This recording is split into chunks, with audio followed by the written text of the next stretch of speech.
Nagdeklara ng quorum ang mga nagpapakilalang bagong mayorya sa Senado gamit ang bilang na 12 mula sa kabuuang 24 na miyembro at iniluklok si Senador Sherwin Gatchalian bilang bagong Senate President pro tempore at Acting Senate President.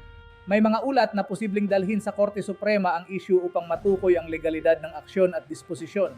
Nagpatuloy ang sesyon ng Senado noong Hunyo 3, 2026 kahit 12 lamang ang dumalo sa plenaryo. Sa kabila ng nakasaad sa konstitusyon na 13 senador ang kinakailangan para sa quorum pero iginiit ng bagong mayorya na may president ang kanilang maniobra.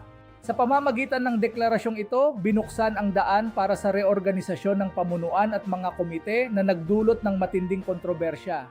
Sa roll call, idineklara ng presiding officer na may quorum kahit 12 lamang ang naroroon. Idineklarang bakante ang lahat ng posisyon sa Senado na nagbigay daan sa muling pamamahagi ng mga komite at pagbagsak ng pamumuno ni Senate President Alan Peter Cayetano.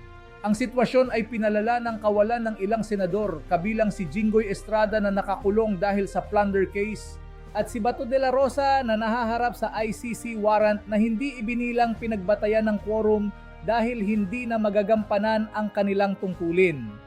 May posibilidad na magsumite ng petisyon sa Korte Suprema upang kwestiyonin ang bisa ng sesyon. Ang argumento, nilabag ng Senado ang malinaw na probisyon ng konstitusyon hinggil sa quorum. Kung kikilos ang Korte Suprema, maaaring ipawalang bisa ang mga desisyon ng Senado noong araw na iyon.